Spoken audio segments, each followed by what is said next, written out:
Absolute met पे सभी को फिर से स्वागत है। फाइनली एल नीनो ऑफिशियली शुरू हो चुका है। इतने दिन से हर जगह पर चर्चा था कि एल नीनो शुरू होगा, एल नीनो होगा, ऐसा होगा, सूखा होगा। बहुत वीडियोस भी वायरल हो रहे थे इसको लेकर, बट फाइनली अभी ऑफिशियली एल नीनो पर अलर्ट जारी कर दिया गया है नोवा से। इस पर आज के वीडियो पे डिस्कस करेंगे। इसके साथ मॉनसून पर इसका असर कैसा हो सकता है इसको भी देखेंगे, आईओडी का कंडीशन को भी चेक करेंगे, साथ ही अभी का मॉनसून कंडीशन क्या है वो भी देखेंगे। तो पूरा वीडियो को जरूर देखें। Let's start. वीडियो शुरू करने से पहले आपसे एक रिक्वेस्ट है। अगर आपने अभी तक भी चैनल को सब्सक्राइब नहीं करा है तो अभी सब्सक्राइब कर लें।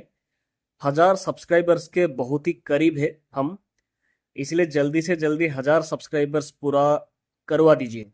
आपको लगातार जानकारी हम ऐसे ही देते रहेंगे, इसलिए प्लीज अपना सपोर्ट और भी ज़्यादा दिखाएं। तो सबसे पहले एल नीनो पर बात करेंगे तो अभी के मैप को देखेंगे तो ये प्रशांत महासागर का टेम्परेचर का मैप है। ये रेड एरिया ये ज़्यादा टेम्परेचर को दिखा रहा है, एवं नॉर्मल टेम्परेचर को दिखा रहा है, जो कि एल नीनो की कंडीशन को भी इंडिकेटिंग कर रहा है। नोवा ने इसीलिए ऑफिशियली कंफर्म किया है कि पैसिफिक ओशियन पे एल नीनो कंडीशन डेवलप हो चुका है। पिछले कुछ हफ्तों से पैसिफिक के सेंट्रल और ईस्टर्न हिस्से पे समुद्री सतह का तापमान काफी ज्यादा सामान्य से ज्यादा ऊपर लगातार जा रहे थे, और एटमॉस्फेरिक कंडीशन भी एल नीनो की तरफ ही लगातार इंडिकेट कर रहा था। इसलिए नोवा ने फाइनली एल नीनो डिक्लेरेशन कर दिया है। नोवा के मुताबिक एल नीनो आने वाले कुछ महीनों पे और भी ज़्यादा स्ट्रॉन्ग हो सकता है, और साल के अंत तक यानी कि दिसंबर से जनवरी के दौरान तक भी ये एल नीनो और भी ज़्यादा स्ट्रॉन्ग कैटेगरी तक पहुंचने की संभावना है। उसके लेटेस्ट फोरकास्ट के हिसाब से भी यही इन्होंने बताया है कि नवंबर से जनवरी के दौरान बहुत स्ट्रॉन्ग एल नीनो बनने की संभावना लगभग 63% की संभावना है। तो एल नीनो का मॉनसून पर कैसा इफेक्ट पड़ेगा इस पर बात करें तो आईएमडी ने तो मॉनसून पे बिलो नॉर्मल बारिश यानी कि 90% बारिश की संभावना जस्ट 15 दिन पहले ही इनका फोरकास्ट आया था इसको लेकर, मॉनसून सीजन को लेकर, यानी कि सामान्य से कम बारिश को लेकर आईएमडी भी फोरकास्ट करा था जून से सितंबर के दौरान। तो ये कहीं ना कहीं एल नीनो के चलते ही था। अब ऐसा नहीं कि एल नीनो पे कम बारिश हमेशा होता है, सूखा होता है हमेशा, ऐसा नहीं है। 2023 में भी एल नीनो था, बट बारिश तब भी अच्छा हुआ था, क्योंकि पॉजिटिव आईओडी 2023 पे काफी स्ट्रॉन्ग था। बट इस साल का मॉनसून पे आईओडी की कंडीशन क्या हो सकता है इसको देखेंगे तो लेटेस्ट आईओडी का मैं आपको देखें तो करेंटली ये न्यूट्रल है, बट जुलाई और अगस्त पे आईओडी की कंडीशन थोड़ा सा हल्का पॉजिटिव की तरफ शिफ्ट हो सकता है, ऐसा संभावना अभी निकल कर आ रहा है। लेकिन फिर भी जो आईओडी है वो बहुत ज़्यादा स्ट्रॉन्ग होगा ऐसा भी नहीं है। 2023 2019 के जैसा स्ट्रॉन्ग पॉजिटिव आईओडी डेवलप होने की संभावना नहीं है, बट फिर भी पॉजिटिव आईओडी डेवलप होने की संभावना है, जो कि एल नीनो का नेगेटिव इम्पैक्ट को थोड़ा काउंटर कर सकता है, खास करके जुलाई और अगस्त में, जो कि मानसून का पीक टाइम जुलाई और अगस्त ही होता है। तो ये टाइम के दौरान पॉजिटिव आईओडी थोड़ा सा भी हेल्प करता है तो कुछ हद तक मदद जरूर मिल सकता है, बट फिर भी आईओडी से कोई बड़ी मदद मिलेगी ऐसा संभावना बहुत ही कम है। इसलिए ओवरऑल बिलो नॉर्मल बारिश की संभावना रह सकता है जुलाई अगस्त और सितंबर के दौरान, बट ऐसा नहीं कि सूखा पड़ेगा। अ, हर बार एल नीनो पे सूखा पड़ता है ऐसा भी कोई रिकॉर्ड नहीं है, बट बिलो नॉर्मल बारिश का मतलब यह है कि सामान्य बारिश जितनी होनी चाहिए उससे कुछ हद तक कम होगी। बट हम एक्सपेक्ट कर रहे हैं कि पूर्वी भारत और उत्तर पूर्वी भारत के कई राज्यों पे बारिश अच्छी होगी जुलाई से सितंबर के दौरान।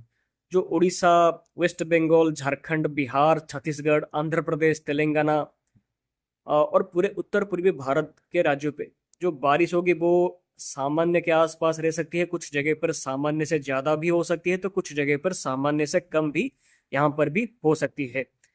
बट जो जो मध्य प्रदेश, महाराष्ट्र, गुजरात, सौराष्ट्र कच्छ के साथ राजस्थान, पंजाब, हरियाणा, चंडीगढ़, दिल्ली, पश्चिमी उत्तर प्रदेश और आसपास के जो हिस्से पे यहाँ पर जो बारिश होगी वो बिलो नॉर्मल कैटेगरी पे आ सकती है इस बार। इसका संभावना काफी ज्यादा है। और दक्षिणी भारत के तमिलनाडु, पुडुचेरी, कराईकाल, केरला, कर्नाटका, ये सब हिस्सों पे कहीं ना कहीं सामान्य बारिश कुछ हद तक हो सकती है। कुछ जगह पर बिलो नॉर्मल की संभावना भी यहाँ पर है। तो अब मॉनसून के कंडीशन पर बात करें तो लेटेस्ट मॉनसून कंडीशन को देखें तो मॉनसून फिर से थोड़ा सा और आगे प्रोग्रेस करा है। लेटेस्ट मैप के हिसाब से मॉनसून लाइन कर्नाटका, तेलंगाना, आंध्र प्रदेश के और कुछ भागों के साथ पूरे तमिलनाडु, पुडुचेरी और दक्षिणी पश्चिमी बंगाल की खाड़ी से लेकर वेस्ट सेंट्रल और north west Bay of Bengal के साथ वेस्ट बंगाल, बिहार तक के कुछ भागों तक अनसेट मॉनसून ने किया है। कम से कम एक दिन डिले यहाँ पर हुआ है ये सब हिस्सों पे मॉनसून आने में। अ, और कंडीशन यहाँ पर फेवरेबल है कि मॉनसून यहाँ के कुछ और भागों पे आगे बढ़ेगा। खासकर जो हमारा सेंट्रल अरब सागर के साथ महाराष्ट्र, पूरे कर्नाटका, तेलंगाना, आंध्र प्रदेश के साथ साथ जो वेस्ट सेंट्रल और north west Bay of Bengal के साथ वेस्ट बंगाल, बिहार के और कुछ भागों के हिस्सों पे मॉनसून कवर करेगा। साथ ही इसके साथ जो छत्तीसगढ़, उड़ीसा, झारखंड और पूर्वी उत्तर प्रदेश के भी कुछ हिस्सों तक भी मॉनसून एंटर कर सकता है 14 से 15 जून के दौरान तक। ऐसा यहाँ पर संभावना यहाँ पर आ रहा है। हालांकि संभावना ऐसा भी है कि मॉनसून 15 जून तक यहाँ पर आगे बढ़ने के बाद थोड़ा सा धीमा पड़ सकता है, क्योंकि 15 जून के बाद मॉनसून की गति थोड़ी सी स्लो हो सकती है या रुक सा जा सकता है थोड़ा, क्योंकि बारिश 15 जून के बाद से 21 जून के दौरान तक कम हो सकती है भारत के कई राज्यों पे। पूर्वी भारत, उत्तर पूर्वी भारत को छोड़कर भारत के जो मेजोरिटी हिस्सों पे बारिश का एक्टिविटीज काफ़ी कम रह सकती है। इसलिए मानसून का प्रोग्रेस कोई इफेक्ट कर सकता है, मानसून थोड़ा सा धीमा पड़ सकता है ये टाइम के दौरान। बट फिर भी उड़ीसा, छत्तीसगढ़, वेस्ट बंगाल, झारखंड, बिहार और आसपास के भागों पे, आसपास के उत्तर प्रदेश के भागों पे थोड़ा सा प्रोग्रेस फिर भी मानसून का जारी रह सकता है 15 से 21 जून के दौरान तक। बट काफ़ी धीमा ये टाइम के दौरान मानसून का जो प्रोग्रेस रह सकता है।